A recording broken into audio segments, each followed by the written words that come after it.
Olá pessoal, vamos falar agora um pouco do controle de resíduos no leite cru, tá? Essa é uma temática que está cada vez mais rigorosa, está sendo avaliada com cada vez mais rigor, tanto pelos agentes fiscalizadores quanto pela própria indústria. Então o leite ele não pode ter nenhuma substância que vai impedir o crescimento microbiano ou que vai, de forma fraudulenta, neutralizar uma acidez, indicando um armazenamento inadequado, ou mascarar uma fraude. Você retirou alguma coisa daquele leite e tentou reconstituir a densidade daquele leite. Então tudo isso aqui é fraude, tá? Pode ter chegado ali de forma acidental ou de forma intencional e criminosa. Então cada vez mais é rigoroso o controle em cima desses aspectos.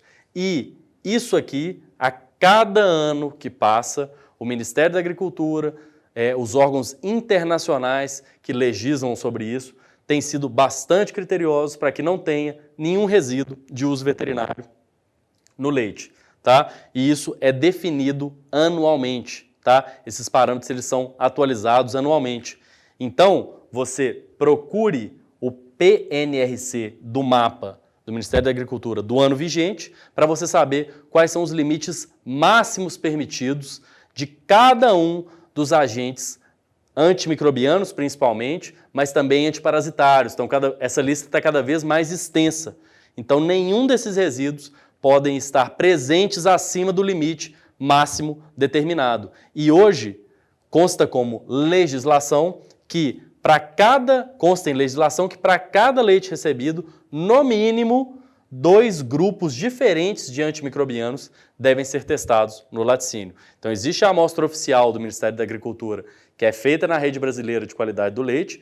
Essa periodicidade é mensal, aí você pode abranger mais antimicrobianos, mas todo leite que chegar no laticínio deve avaliar pelo menos 2 grupos distintos de antimicrobianos com as mais diversas apresentações de testes rápidos de detecção de resíduos de antimicrobianos. De onde vêm esses resíduos? Justamente do tratamento das vacas com mastite, que a gente está querendo evitar. Muitas vezes não tem muito como evitar, ou então você está no processo de controlar aquilo, entra com antimicrobiano intramamário, não respeitou a carência daquele produto, você não leu a bula direito, ou você fingiu que não leu a bula direito, você não, né? A pessoa que está te entregando o leite, e aí tem resíduo naquele leite. Isso vai tanto prejudicar a saúde pública, porque pode levar ao desenvolvimento de bactérias patogênicas resistentes a antimicrobianos e vai prejudicar o rendimento industrial. Vários produtos são fermentados, como leite fermentado, queijos, diversos produtos que são fermentados, derivados fermentados, bebidas lácteas fermentadas. Se tem resíduo de antimicrobiano, a sua cultura fermentadora não se desenvolve e aí você tem um grande prejuízo industrial. Então o controle disso aqui tem que ser rigoroso. Além disso, você vai avaliar a temperatura que aquele leite chega, porque se chegar muito alta, a temperatura for muito alta, provavelmente o seu leite cru acidificou. Teve ação de bactérias ali e foi produzido ácido lático e outros ácidos orgânicos também, mas principalmente ácido lático. E isso vai prejudicar a industrialização daquele leite, tá? A caseína não vai ficar mais tão estável termicamente, e aí quando você for fazer qualquer tratamento térmico com ela, ela vai flocular e comprometer o seu equipamento e vai acabar prejudicando o valor nutritivo final daquele produto. Como que a gente vê isso rapidamente? Teste do Alizarol, tá? O teste do Alizarol ele tem que ter uma concentração mínima de 72%, concentração alcoólica mínima de 72%, e ele vai te falar se o seu leite está alcalino, ácido ou dentro da faixa esperada de acidez. O leite é levemente ácido, se ele está dentro daquela faixa esperada.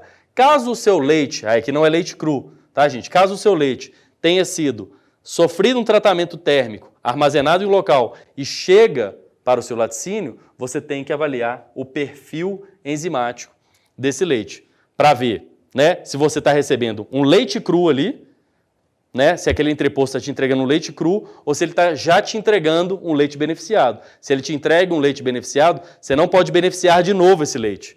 E aí pode dar um problemão tudo isso. Então é muito importante você fazer esse teste enzimático que fala se o seu leite sofreu tratamento térmico ou não, para saber como ele está, como está o seu leite, se ele já sofreu ou não tratamento térmico, se ele é realmente cru. O alizarol, concentração mínima de 72%. Pode ser uma concentração maior, se o seu laticínio quiser adotar critérios mais rigorosos de seleção. Esse teste é feito, lembrem-se, lá na coleta do leite e quando o leite chega no laticínio.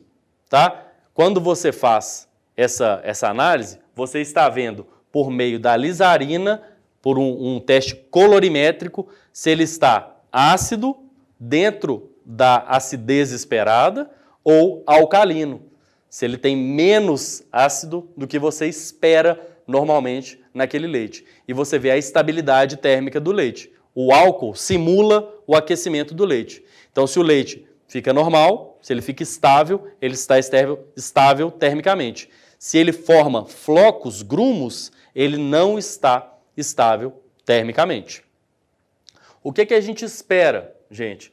Um resultado vermelho tijolo, na minha concepção, e aí vocês façam a sua concepção. Isso é vermelho goiaba. Eu sempre consigo associar melhor com vermelho goiaba, mas a fala oficial, como está escrito nas legislações, é vermelho tijolo. É essa cor aqui, tá? O vermelho tijolo que não coagula, ele está dentro do pH, dentro da acidez esperada, principalmente acidez, tá, gente? E não apresenta coagulação, é estável termicamente. Tem entre 14 e 18 graus Dornick, ou 0,14 gramas a 0,18 gramas de ácido lático. Temos também vermelho tijolo que flocula. Então, a estabilidade térmica dele já não está 100%. Ele está com uma leve acidez ou um leve desequilíbrio salino. Lembra lá quando eu falei do leite de retenção para vocês?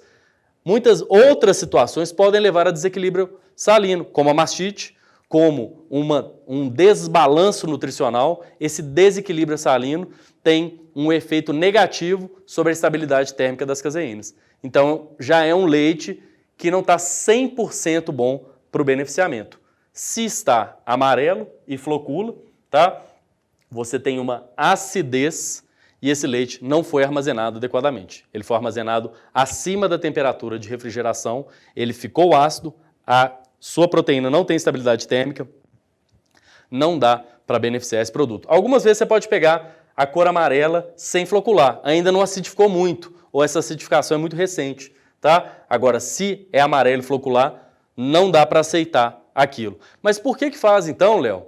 Lá no laticínio também.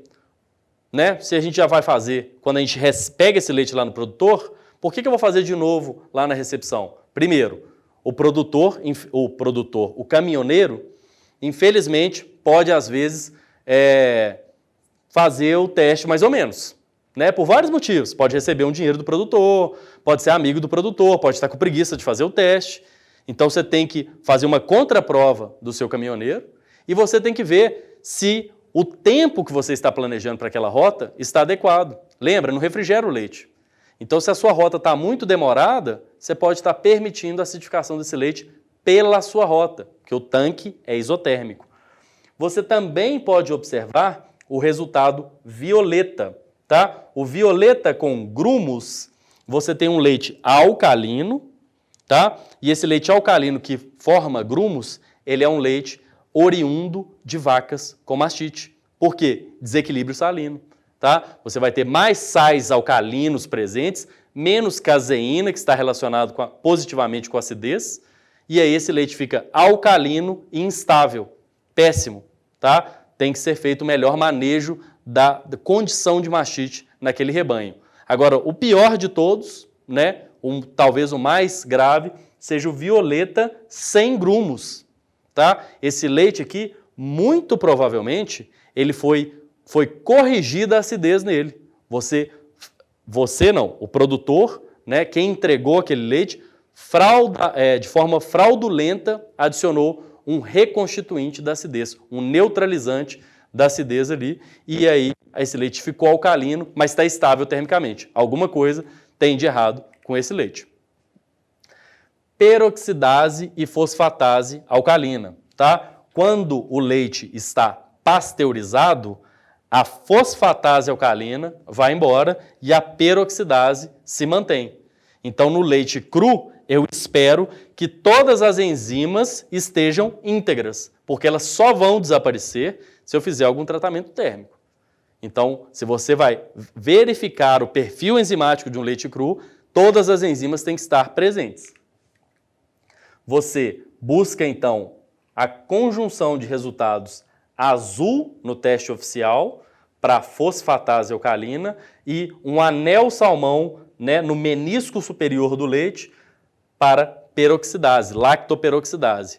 Se algum desses não está presente, alguma coisa de errado, alguma coisa diferente do esperado ocorreu com aquele leite. Ele sofreu algum tratamento térmico, tá? Então, essas duas enzimas têm que estar positivas, ou seja, presentes no leite cru, porque elas só vão sumir com tratamento térmico. E o padrão microbiológico do leite cru, contagem padrão em placas, vai avaliar as unidades formadoras de colônia no seu leite. A regra vigente é o máximo de 300.000 unidades formadoras de colônia por ml. Você tem que ter esse resultado em uma média geométrica trimestral, tá? Você tem que manter esse resultado firme a cada 3 meses, tá? Vai ser feita uma média geométrica do trimestre.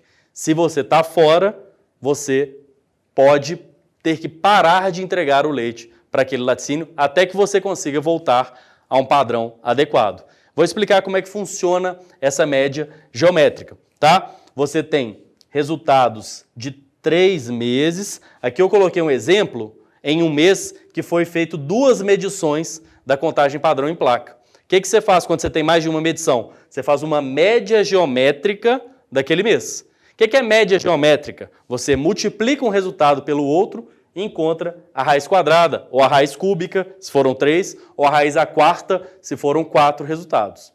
Tá? Então, aqui nós temos a raiz quadrada, foram 2 testes do mês 1, o resultado do mês 2, que já está bem mais baixo, né? No mês 1 estava alto, abaixou no mês 2, abaixou ainda mais no mês 3. Fez um controle legal da mastite ali.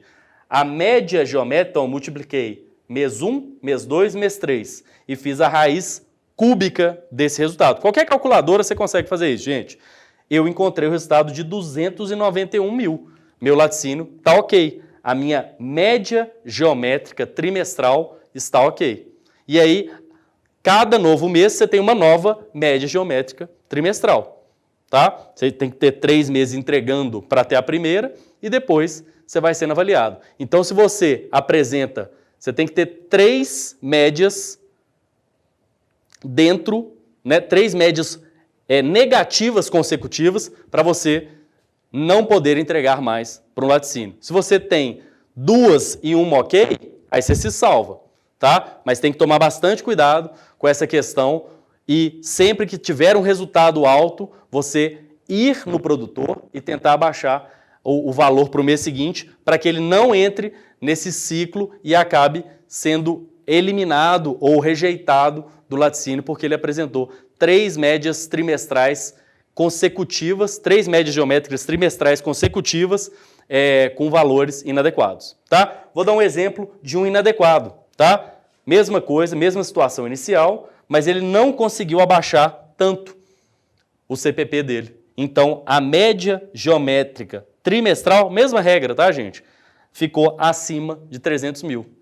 Então, nesse caso, já seria um resultado negativo, tá? Lembrando, 3 meses consecutivos e ininterruptos, com o mínimo de uma amostra por mês.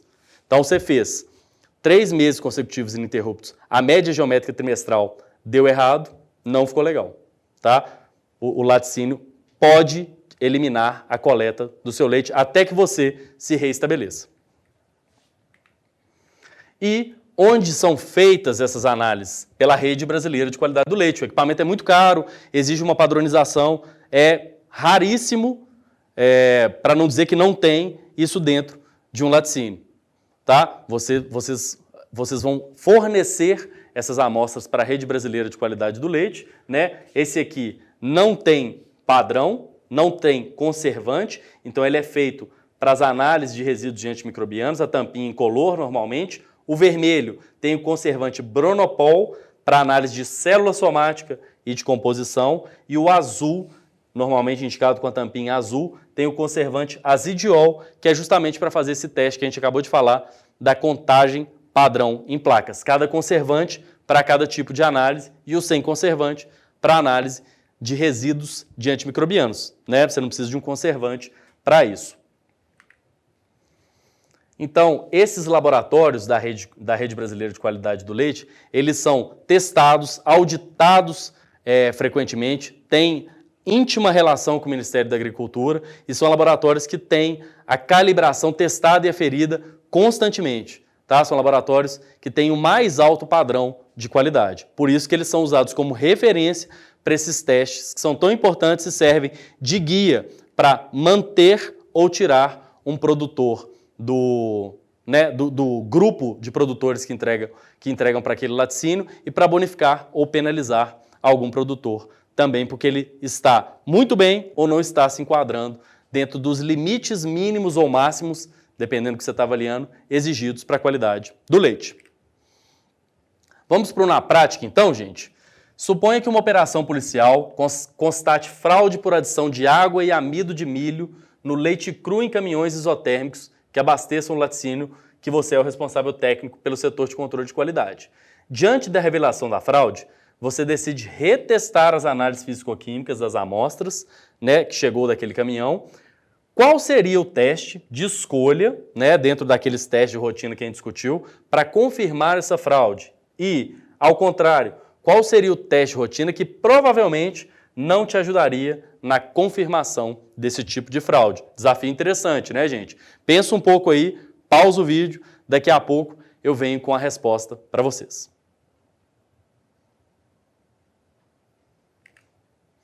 Então, pessoal, o teste que provavelmente não confirmaria a fraude é a densidade relativa, tá? Por quê? Você adicionou a água, a densidade é de 1, então vai julgar a densidade para baixo, né? Julgaria aquela densidade para baixo ao fazer o teste, só que você também colocou uma substância dissolvida em suspensão, um amido de milho, e ele vai voltar com aquela densidade para cima.